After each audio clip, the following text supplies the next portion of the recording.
kasih Dr. Kristia. Selamat pagi para senior dan teman sejawat sekalian. Pada pagi hari ini kami akan menyampaikan jurnal. Jadi ini sebenarnya tidak kajian tapi lebih seperti jurnal reading, dan topik kali ini adalah tentang gambaran klinis dan epidemiologi anak-anak dengan coronavirus. Apa yang akan saya sampaikan nanti mungkin agak berbeda dengan format-format dari presentasi yang sebelumnya, karena nanti kami juga akan mencoba meramukan dengan beberapa data yang sudah kami punya di Indonesia.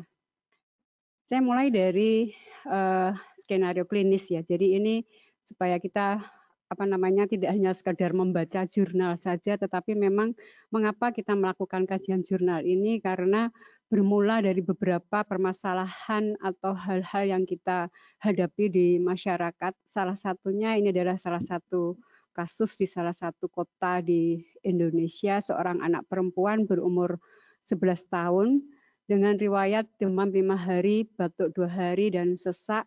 Anak ini tinggal di suatu area transmisi lokal, kemudian dia berlibur di tempat yang bukan area transmisi lokal, dan pada waktu dibawa ke rumah sakit dalam kondisi syok. Informasi singkat dari anak ini yang didapatkan adalah ada obesitas juga. Hasil pemeriksaan lab seperti yang terlihat pada slide ini, kita lihat ada peningkatan hemoglobin, leukositnya masih dalam batas normal, limfositnya limfopenia, dan trombositopenia. Karena kondisi syok, pasien kemudian dilakukan resusitasi cairan, tetapi sayangnya pasien meninggal setelah dirawat selama kurang lebih 15 jam. Hasil swab dari anak ini ternyata menunjukkan hasil positif untuk SARS-CoV-2. Ya. Kemudian ada lagi, ini kebetulan banyak WA yang masuk ke saya menanyakan hal-hal tentang COVID pada anak. Ini kasus yang lainnya. Pasienku umur 18 bulan, PDP, kondisinya membaik. Sesudah kupulangkan ternyata hasil swabnya positif. Jurpiejal gitu. Nah, ini kan kohrin rasa Jawa ya. Gimana dong kalau seperti ini gitu. Jadi ini memang suatu kondisi yang memang ada di lapangan, sehingga sebenarnya bagaimana sih gambaran klinis dan laboratoris, kemudian gambaran epidemiologis dari anak-anak yang menderita COVID-19 ini. Nah, sesuai dengan alur, kalau kita ingin memakai evidence based practice, itu kita membuat PICO. Ini sederhana sekali PICO-nya, jadi kita ingin mengetahui anak-anak dengan COVID-19, tidak ada intervensi, tidak ada comparison. Kita ingin mengetahui bagaimana sih clinical karakteristiknya terkait data demografisnya, kemudian laboratorium, tes X-ray dan outcome-nya, dan juga mungkin transmisi lokalnya. Dari searching sederhana menggunakan PICO ini, kita dapatkan sekitar 13 artikel. Banyak sekali, tidak banyak, maaf. Pada anak masih sangat terbatas, hanya sekitar 13 artikel, dan utamanya berasal dari Cina. Beberapa yang di luar Cina itu adalah dari Italia dan dari Iran. Kemudian kita pilih salah satu. Systematic review sudah ada beberapa waktu yang lalu terkait dengan clinical karakteristik ini, tetapi sebenarnya itu bukan suatu systematic review, dia seperti scoping review, dan cara penyampaiannya sayangnya kurang sistematik, sehingga kita memilih salah satu jurnal yang akan kita sampaikan di sini yang dipublish di Lancet Infectious Disease. Nanti kita akan melihat kenapa sih hanya menyampaikan 36 anak dengan coronavirus, dan ini hanya suatu penelitian deskriptif saja bisa masuk ke Lancet Infectious Disease. Sehingga kita tidak hanya belajar tentang COVID saja, tetapi kita juga belajar bagaimana kita mengolah suatu data, bagaimana kita mempublikasikan suatu artikel kita. Nah, latar belakang dari penelitian yang dipublikasikan di jurnal tersebut adalah bahwa COVID pada anak ini dari beberapa literatur ternyata proporsinya memang tidak banyak. Jadi hanya sekitar 2,1% dari seluruh pasien-pasien yang terkonfirmasi sekitar 40.000 pasien yang terkonfirmasi sebagai COVID-19 di Cina, dan 1,2%-nya adalah asimptomatik. Kemudian di jurnal ini juga disebutkan bahwa mereka menyebutkan tentang SARS dan MERS juga yang dua-duanya disebabkan oleh coronavirus. Itu pada anak ternyata baik pada SARS maupun pada MERS itu juga proporsinya tidak banyak. Kemudian walaupun outcome-nya itu cukup baik pada SARS, tetapi ternyata pada beberapa anak SARS ini bisa menyebabkan gejala sisa kurang lebih selama 6 bulan. Jadi tetap ini adalah satu hal yang penting bahwa kita ingin mengetahui bagaimana sebenarnya clinical features atau karakteristik klinis pada anak dan epidemiologinya supaya kita sebagai tenaga kesehatan nanti bisa mengidentifikasi dengan baik, dan tentunya dalam kondisi kita tahu bahwa penularannya ini sangat masih misterius, kita bisa memberikan edukasi dan isolasi yang sebaik-baiknya bagi anak-anak khususnya yang mungkin bisa kita curigai sebagai sumber penularan. Nah, ini metodenya. Jadi ini adalah penelitian retrospektif cohort study yang dilakukan di satu provinsi, yaitu Provinsi Zhejiang. Provinsi Zhejiang ini lokasinya sekitar 900 kilo sebelah timur dari Wuhan. Itu panahnya, Wuhannya ada di tengah. Jadi ya lumayan dekat kalau dibandingkan dari Indonesia ya. Dilakukan di 3 rumah sakit saja. Nah, mereka mengikut sertakan anak-anak yang berumur 16 tahun atau kurang dan sudah mempunyai data bahwa secara laborat dari hasil swab nasofaring itu COVID-nya positif. Jadi data ini didapatkan secara retrospektif dari electronic medical record mereka, yang melakukannya adalah 2 orang dokter yang sudah terlatih untuk mengekstraksi data dari medical record. Ini yang saya sarikan dari jurnal tersebut. Jadi di sana screeningnya itu sebenarnya kurang lebih sama dengan yang ada di Indonesia. Semua anak-anak dengan batuk, demam, dan ada gambaran radiologis pneumonia pada awal assessment, dan mereka yang dilakukan investigasi kontak karena mereka berkunjung ke area dengan transmisi lokal atau mereka ada riwayat kontak erat dengan sumber penularan. Jadi sebenarnya kalau yang screening ini sama dengan panduan Kemkes yang baru. Poin pertama ini adalah sama dengan poin 3 kriteria PDP di Indonesia. Jadi semua anak dengan batuk, demam, dan radiographic presentation di sini mungkin bisa diinterpretasikan sebagai gambaran pneumonia dan dirawat di rumah sakit. Kemudian yang sebelah kanan apa kiri? Sebelah kanan kita, box sebelah kanan kita ini adalah manajemen untuk anak-anak yang sudah terkonfirmasi COVID di provinsi tersebut. Jadi yang pertama mereka meng-assess severity of the disease-nya, kemudian pengobatan yang dilakukan, poin 1 sportif umum, kemudian dia manajemen untuk demamnya, pemberian oksigen jika perlu itu sama secara umum untuk manajemen anak dengan pneumonia. Yang berbeda di sini adalah mereka memberikan obat-obat antivirus yaitu interferon alfa apa gamma ya nih? Alfa ya. Alfa dan ritonavir. Kemudian mereka juga melakukan monitoring yang ketat terhadap fungsi paru, fungsi ginjal, fungsi hati, dan fungsi miokard. Jadi ini mungkin PPK-nya di sana sudah seragam di 3 rumah sakit sehingga data yang terkumpul pun juga lengkap.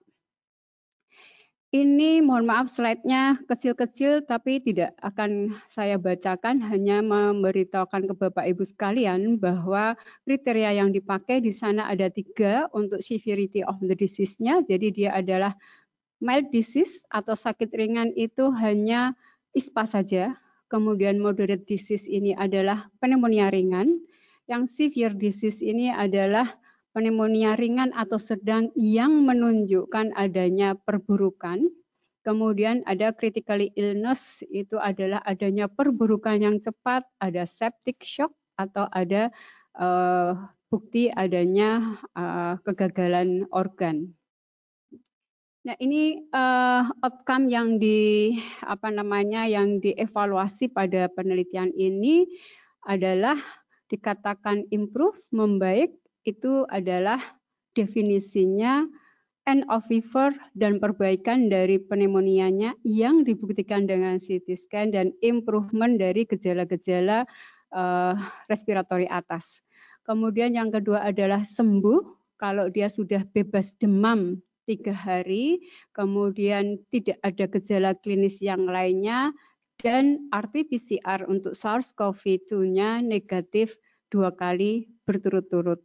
Ini sama dengan yang kita pakai. Kemudian gagal itu kalau pasiennya menjadi kondisinya yang tadinya baik-baik, kemudian menjadi jatuh dalam severity yang keempat, yaitu critical illness atau bahkan meninggal. Ya. Hasilnya, jadi dari Januari sampai 1 Maret, itu kira-kira 2 bulan, didapatkan 661 kasus terkonfirmasi COVID-19 di Ningbo dan Wenzhou. Dan dari 661 ini yang anak-anak adalah 5%, jumlahnya 36. Kemudian rute transmisi penularannya ini pada anak-anak sebagian besar didapatkan karena kontak erat dengan sumber penularan. Yang terpapar di daerah epidemic area itu sekitar 33%, sedangkan 22% atau 8 anak itu dia ya tinggal di daerah yang area transmisi lokal dan dia juga kontak. Dari 36 anak ini untuk severity of the disease-nya, kalau kita lihat 47% itu mereka manifestasinya mild disease. Mild disease itu berarti hanya ISPA atas gitu ya. Dan dari 17 ini 10 anak tanpa gejala. Ini sangat mungkin di sana karena ini didapatkan dari kontak tracing-nya. Jadi mereka hanya kontak tidak bergejala, dia di swab. Kemudian 19 moderate disease dan tidak ada anak yang dalam kondisi severe atau critically ill di Ningbo dan Wenzhou. Berikut adalah data demografiknya.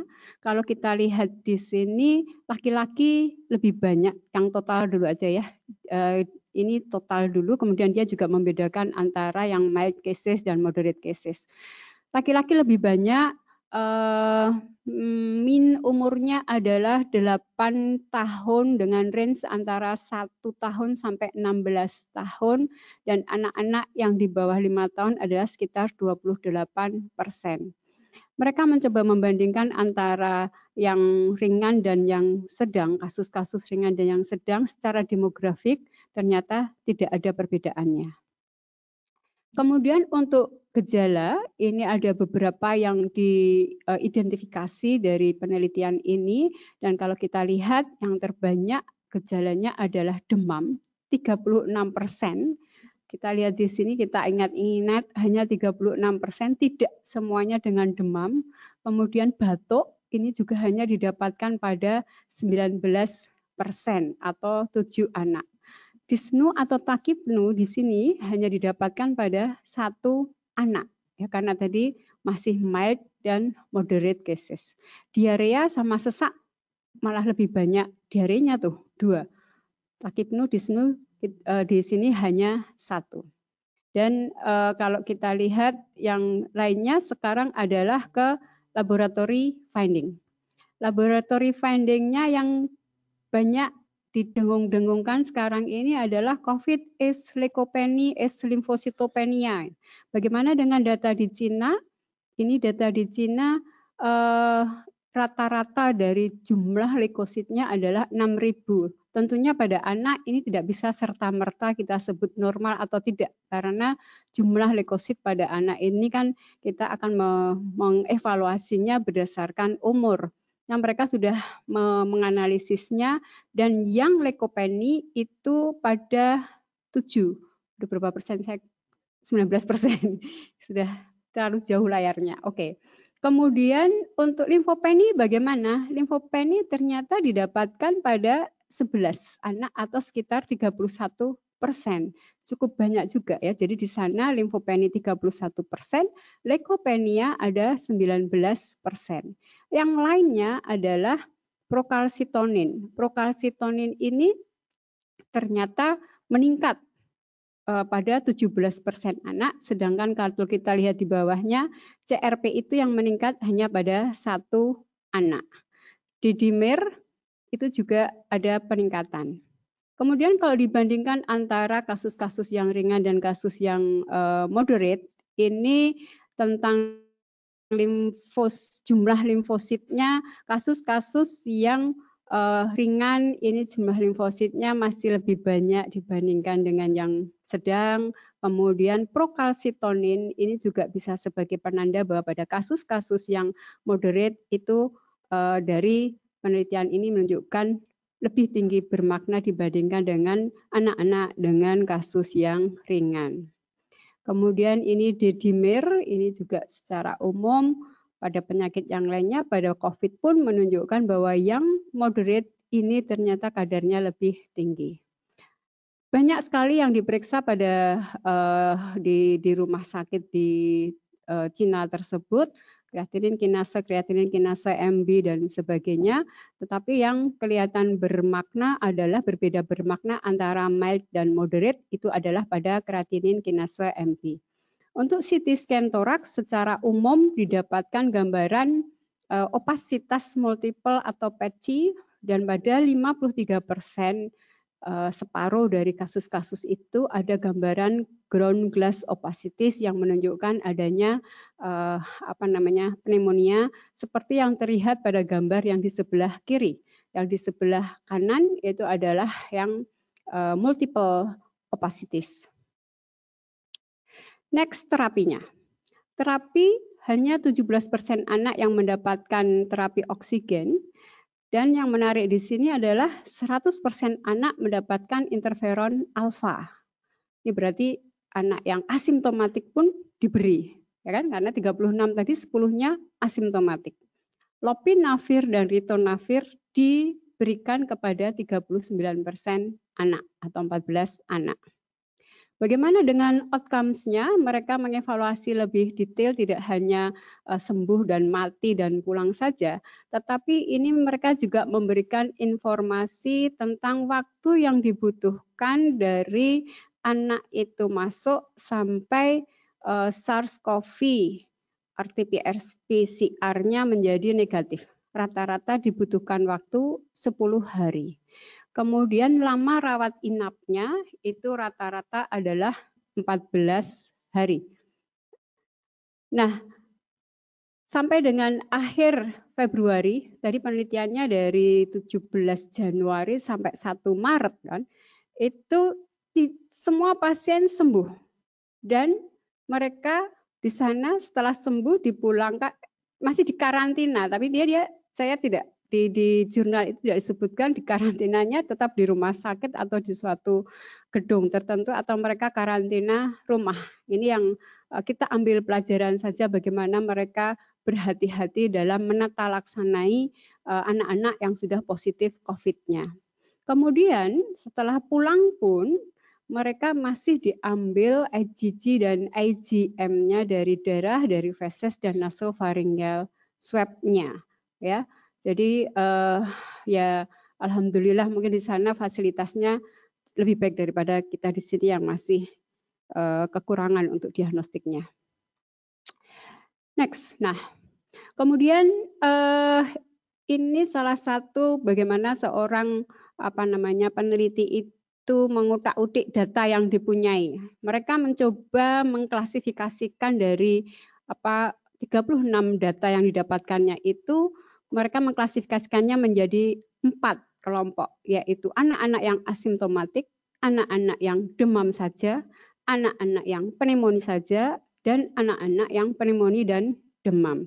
Kemudian mereka menggambarkan masing-masing perjalanan penyakit dari anak-anak ini dan ada 4 kasus individual yang dipresentasikan di sini yang representatif dari masing-masing kelompok. Kita lihat yang paling atas. Saya melihat ke laptop karena tulisan di sana terlalu kecil. Jadi yang merah itu adalah lamanya RT-PCR positif. Kemudian yang biru, yang garis mendatar, yang biru itu adalah pneumonia tanpa pneumonia atau dia sembuh. Kemudian yang hijau itu adalah pemberian interferon alfa. Garis awal yang pertama itu biru pertama adalah masuk, yang terakhir itu adalah pulangnya. Kemudian kalau kita lihat keempat-empatnya, kita lihat yang asimptomatik itu dia dirawat sampai 16 hari, fever only 16 hari, pneumonia only 17 hari, yang pneumonia dan demam 20 hari. Kemudian yang kasus pertama, ini kalau kita lihat, positif RCT-nya itu terjadi selama 10 hari. Artinya arti PCR-nya ini menjadi negatif setelah hari ke-10.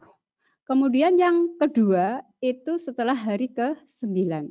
Yang pneumonia saja itu hari ke-10, yang pneumonia dengan demam pun juga hari ke-10. Penulis menyebutkan tampaknya hilangnya atau negatifnya RT-PCR ini tidak tergantung dari severity of the disease, gitu ya. Saya kira itu saja yang kita sampaikan dari gambar ini, karena ini gambarnya individual, jadi mungkin tidak bisa nanti akan menjadi suatu simpulan.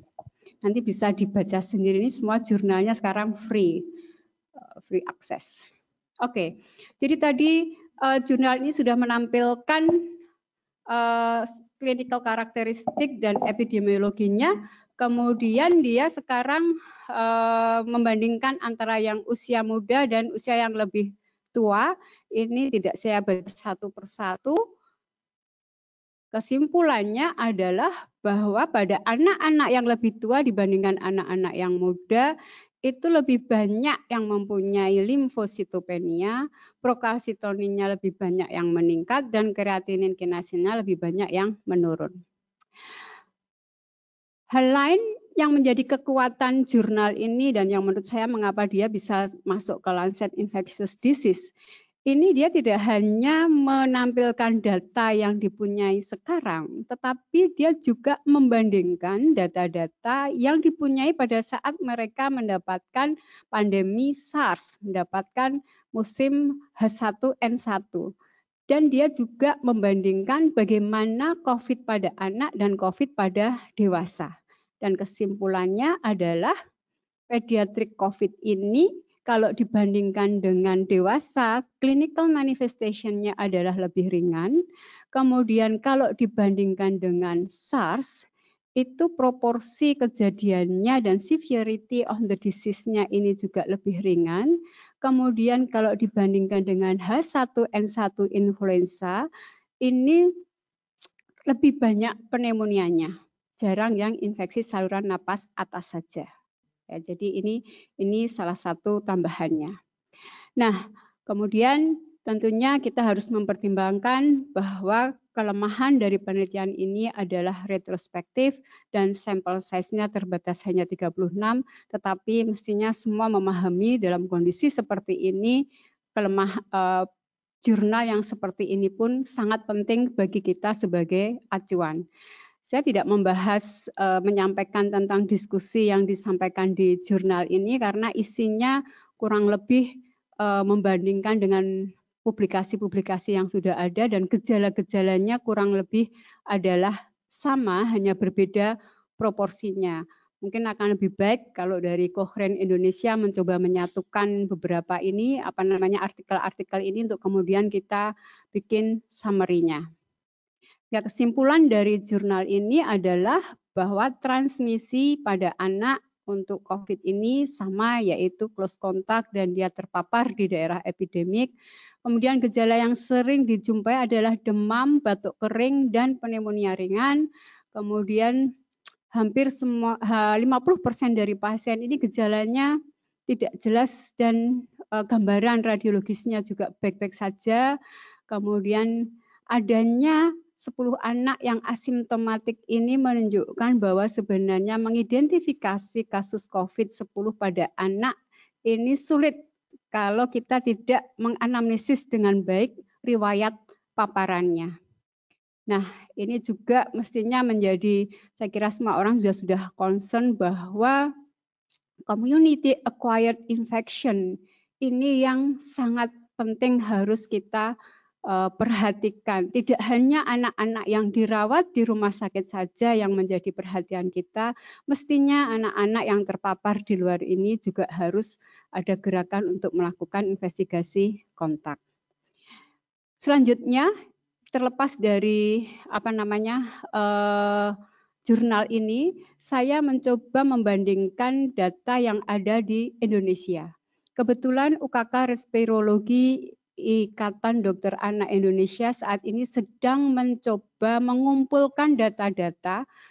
Ini lebih banyak komunikasi personalnya. Kami sudah mencoba mencari di website, menghubungi ke Kemkes, apakah bisa mendapatkan data per golongan umur. Sampai sekarang belum mendapatkan informasinya.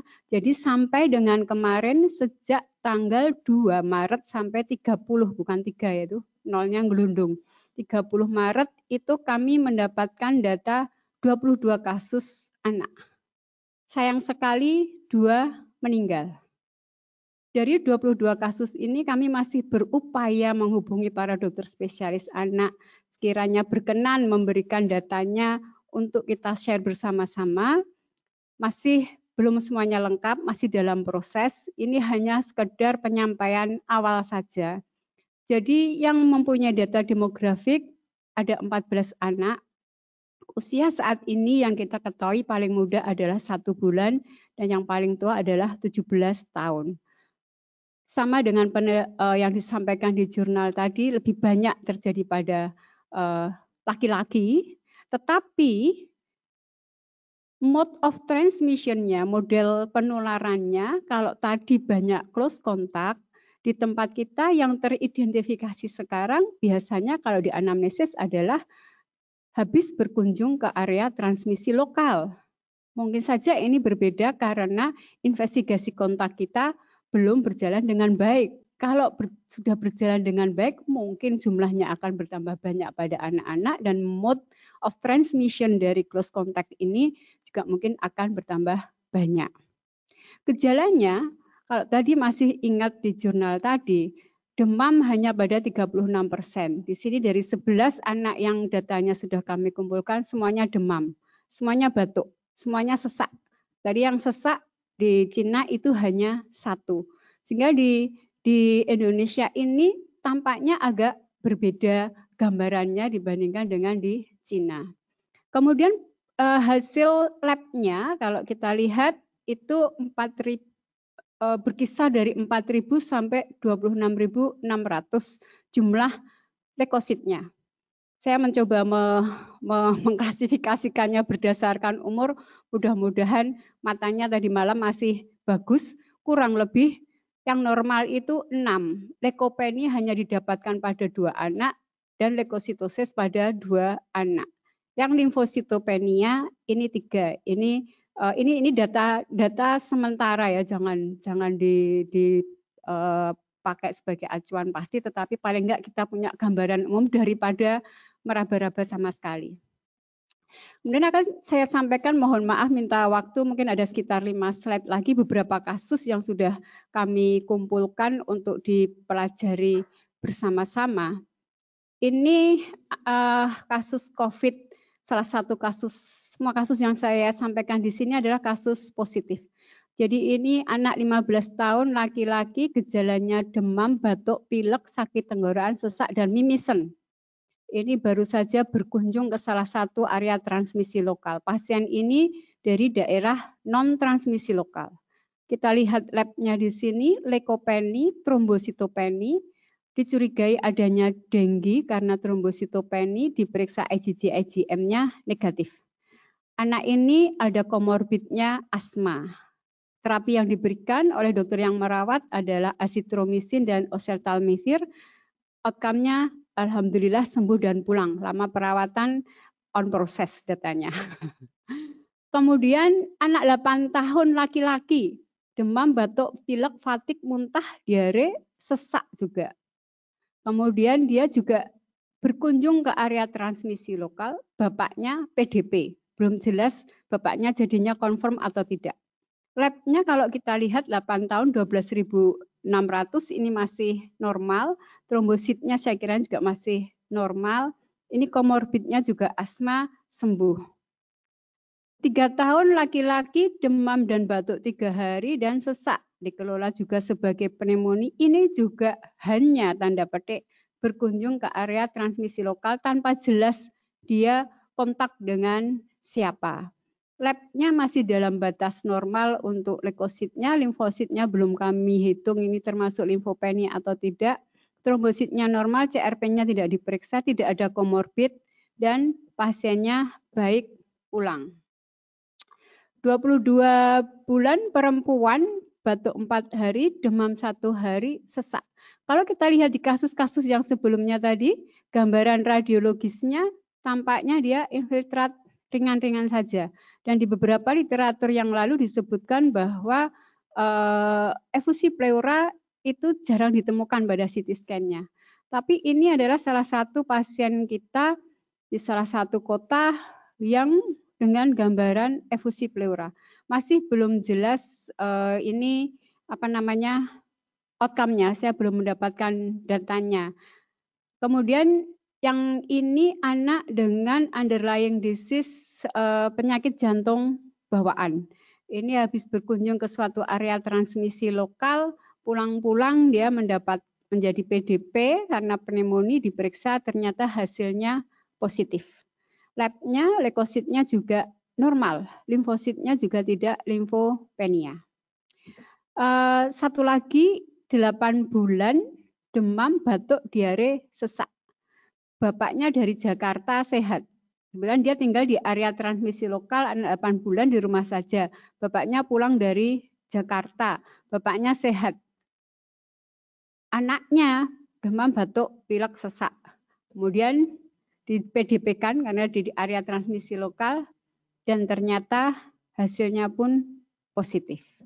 Nah, jadi ini adalah beberapa kasus yang berhasil kami kumpulkan, masih ada beberapa nanti sedang kita kompilasi, sehingga mohon bantuannya kepada para dokter-dokter yang merawat, sekiranya berkenan data bisa dikumpulkan ke UKK Respirologi. Dan ini kami ucapkan terima kasih kepada UKK Respirologi, kemudian para dokter, baik ada dokter yang tidak merawat tetapi dikonsuli pasien itu dengan berbaik hati sharing data ini ke kami. Terima kasih sekali, dan tentunya kepada para dokter dan residen serta perawat yang telah merawat anak-anak PDP maupun anak-anak COVID. Apresiasi kami yang setinggi-tingginya, semoga semuanya sehat dan kita bisa memberikan manfaat kepada anak-anak Indonesia. Terima kasih. Assalamualaikum warahmatullahi wabarakatuh.